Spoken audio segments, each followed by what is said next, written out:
नमस्कार, primes TV news में आप सभी का स्वागत है और मैं हूं आपके साथ आरती। और चलिए अब देखते हैं देश और प्रदेश से जुड़ी तमाम बड़ी खबरें। मामला भिंड जिले की उमरी थाना क्षेत्र के रामगढ़ गांव का है, जहां 19 अक्टूबर को घर से स्कूल के लिए निकली छात्रा जब घर वापस नहीं लौटी तो परिजनों ने गुमशुदगी की रिपोर्ट दर्ज कराई। परिजनों ने इसको लेकर स्टेट हाईवे पर चक्का जाम भी किया एवं एसपी और कलेक्टर को आवेदन भी दिए, जिस पर गंभीरता से SP Shailendra Singh Chauhan, additional SP Kamlesh Kumar के निर्देशन में डीएसपी हेडक्वार्टर अरविंद शाह के मार्गदर्शन में खुद मोर्चा संभालते हुए सीसी फुटेज, साइबर और मुखबिर तंत्र जैसे कई साधनों के माध्यम से आखिरकार 16 वर्षीय नाबालिग छात्रा अंधे कत्ल का खुलासा किया गया।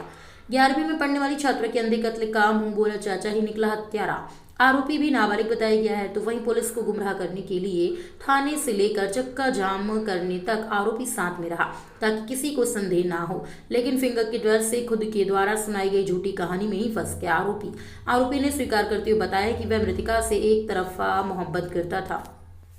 जब वह पढ़ने के लिए घर से निकली तो करीब 1 किलोमीटर दूर बाजरक खेतों में जबरन दुष्कर्म करने के बाद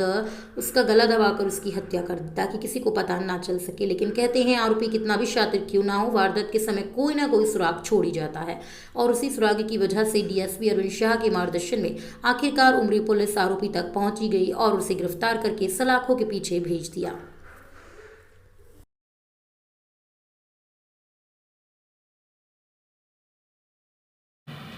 बॉडी का पीएम हुआ, उसमें ये रिपोर्ट आई कि उसकी जो हत्या है वो गला दबाने से कारित की गई है। इसमें तत्काल पुलिस ने जो रिपोर्ट आई थी उसके आधार पर और जो हमारे पास साक्ष्य थे उसके बेसिस पर कोशिश की आरोपी का पता लगाने का, लेकिन ये मामला पूरी तरह से ब्लाइंड था। कोई भी किसी तरह के संदेही का या आरोपी का कोई अता पता नहीं था, किसी को किसी पर कोई शक नहीं था।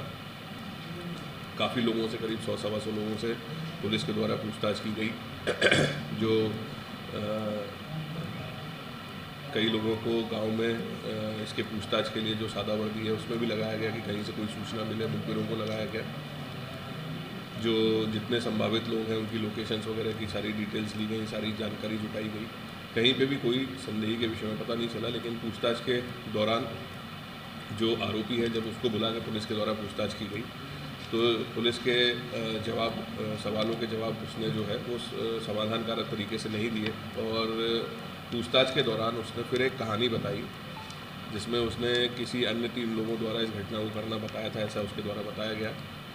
जब उसके द्वारा बताए गए घटनाक्रम को पुलिस ने मौके पर जाकर उसके वेरीफाई किया तो वो घटना पूरी तरह से झूठी साबित हुई। उसके जो और भी साक्ष्य थे,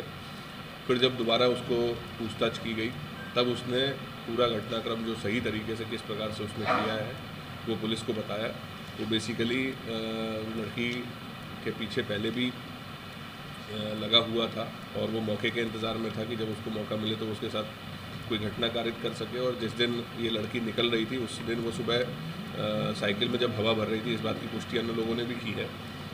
तब इसने उसको स्कूल जाने का देखा और तब ये घर से झाड़ू के लिए जो है खरेरा उसको काटने का कहकर निकला और जहाँ पे जो घटनास्थल है वहीं पर इसने इस लड़की को पकड़ा, तुरंत वहाँ खेत में ले गया, वहाँ इससे जबरन इसने दुष्कर्म करने का प्रयास किया और उसी दौरान जब इस लड़की ने विरोध किया तो इसका गला घोंटकर इसकी हत्या कर दी। उसी दिन इसने जो साइकिल है वो दूसरे के खेत में वहाँ पर रख दी और ये अपने घर चला आया। फिर जब साइकिल मिल गई और अगले दिन जब इसकी घर वाले तलाश करने वाले थे तो साइकिल मिलने के बाद ये थोड़ा घबरा गया और इसने अगले दिन सुबह जाकर जो बैग है वो घटनास्थल से हटा के जहाँ पे बाद में मिला था वहाँ पे इसने उसी दिन सुबह इसको फेंका। तो जितने इसकी बात थी, जितने इसने बताया, वो इसके जितने भी साक्ष्य संभावित थे जो मौके से हमें प्राप्त हुए या अन्य जो भी थे लोगों के द्वारा पूछताछ करने पर, उससे इसकी बताई हुई घटना की जो पुष्टि है वो हुई और उसके उपरांत हमने इसको गिरफ्तार किया।